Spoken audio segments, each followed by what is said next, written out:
Alam mo ba, ang pag-i-invest, para kang magbibuild ng bahay niyan. Meron kang blueprint na susundan. Yes, kaya nga importante, meron ka talagang tamang financial knowledge para alam mo yung blueprint at matibay yung pag-build mo ng iyong bahay pera. Kamusta mga kaibigan at welcome sa ating channel na kung saan palaguin natin ang pisong pinaghirapan mo. Kaya naman, umpisahan natin. Ang pinaka-foundation sa pag-build ng ating finances ay ang pagkakaroon talaga ng healthcare. Very important na mayroong healthcare ang isang tao dahil tao lang tayo. Pwede talaga tayong magkasakit. That's why wag na wag i-neglect ng isang masipag, madiskarting Pinoy ang pagkakaroon ng healthcare. Kapag sasabihin natin na, ay meron naman akong PhilHealth, okay. Pero alam mo naman na hindi talaga sapat yan. At syempre, minsan pa nga,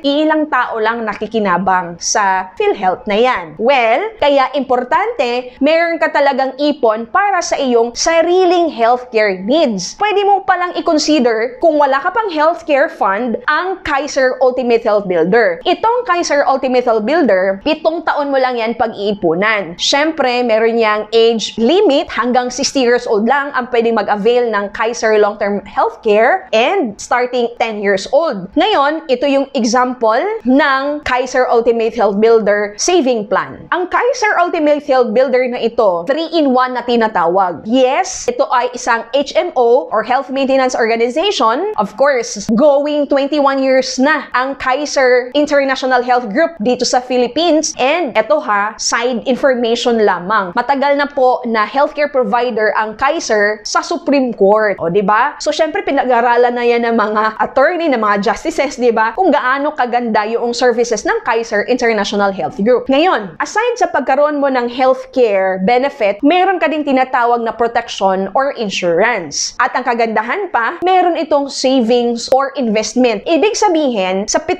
taon na pag-ipon mo, hindi ka na magbabayad on the 8th year. O, simula sa 8th year, mag-earn ng interest yung account mo. Kapag halimbawa, kailangan mong gamitin kasi nga nagkasakit, di i-present mo lang ang iyong e-card. At kung hindi mo naman magagamit, dahil thank you Lord, hindi nagkasakit, mako-convert siya into savings or investment. Ito, yung kauna-unahang account na ginawa ko. Ito yung certificate of full payment ko. At ito naman, yung pangalawang account ko na malapit na ring matapos. Bakit importante na meron ka talagang healthcare fund? Because sobrang mahal ng pagpapagamot, ng pagpapa-ospital sa panahon natin ngayon. And ang next naman, na kailangan i-build ng isang tao para talaga may peace of mind siya, dapat talagang may protection or insurance. Yan yung next na level sa iyong financial blueprint. Bakit mahalaga ang insurance? Ito ay dapat gawin ng isang tao, lalong-lalo na kung may umaasa dito. Yes, katulad mo, bakit ka nagsusumikap? Nasa abroad ka? Or nandito ka sa Pilipinas? Or kahit nasaan ka man, nagtatrabaho ka, nagsusumikap ka para sa pamilya mo, para sa mga mahal mo sa buhay. Ibig sabihin, may umaasa sa'yo. That's why, isipin mo, paano kaya sila? Yung anak mo, yung asawa mo, yung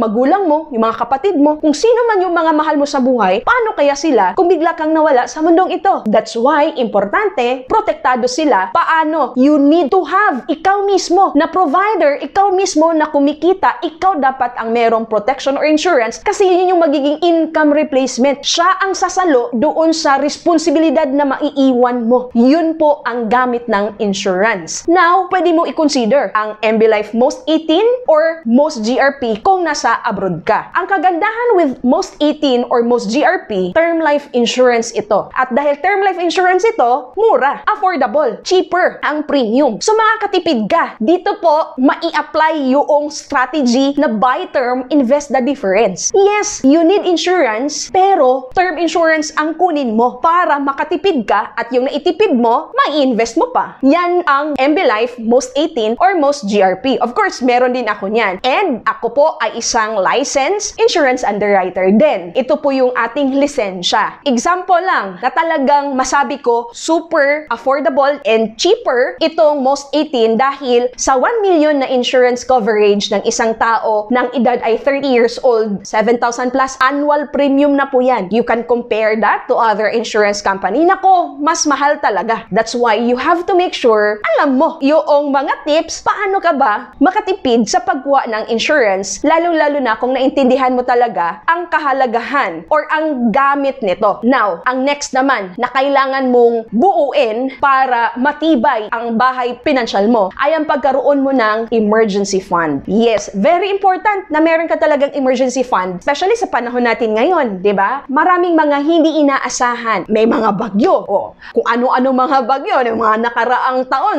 di ba? Halos nakumpleto yung letters sa alphabet, di ba? So that's why, meron dapat talaga tayong emergency fund. Huwag mong gawing emergency fund ang credit card dahil mahal ang interest eh, di ba? That's why, maganda, may ipon ka talaga for emergency purposes. Ang recommendation, basic lang, 6 months equivalent ng iyong sahod. Kaya kung halimbawa, ang sahod mo, 20,000. So buuin mo, for example, 1 year, buuin mo, di ba? Paunti-unti, meron kang nilalagay na pera para sa emergency fund mo. Saan dapat ilagay? Doon sa bangko. Kasi madaling kuhanin in case of emergency. And then, ang next naman na kailangan mong gawin para talaga solid yung bahay pinansyal mo ay ang pag-wipe out, ang pagbura ng mga maling utang. Yes, dapat ma-eliminate talaga yung mga bad debts. O, bad debts ha? Kasi meron din namang tinatawag na good debts, di ba? Nangutang ka sa bangko, tapos pinampuhunan mo yung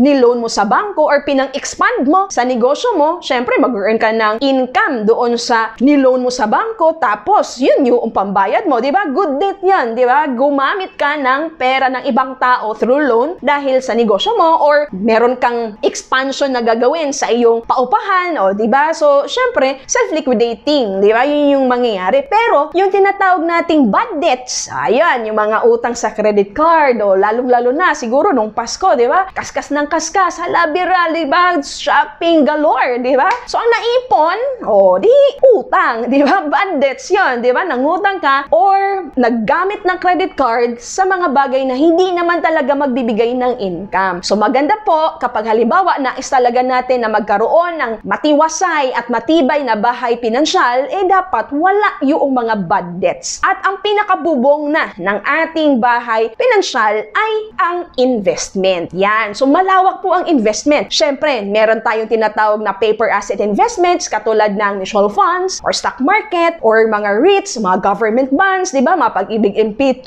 Yun yung mga paper assets. Meron din tayong mga tinatawag na real assets, di ba? Gold or lupa, bahay, farm, mga paupahan, mga kondo. O yan. Syempre, nahahawakan natin yon. Now, pagka nag-invest ka sa mga tinatawag nating paper assets or real assets, you have to make sure yung risk appetite mo din. Hindi pwedeng sugod na lang or hanap ka ng investment na mabilisan ang kitaan, ay hindi pwedeng ganon. You have to understand na ang pera natin para lumago ito, kailangan ng panahon yan. Yes! At least 5 years para mag-grow. Wala pong instant. Now, dito sa International Marketing Group or IMG, ito po ay isang financial distribution company, financial education company. Ito yung mga ka-partner companies natin na kung saan magkaroon ka ng diversified na investment. O, meron kang investment para sa mutual fund mo, ka-partner natin dyan yung Ramver Financials. Meron tayo sa real estate, meron sa healthcare, meron sa insurance. That's why, kapag nais mo lang din naman na magkaroon or mag-guide ka ng tama para magkaroon ng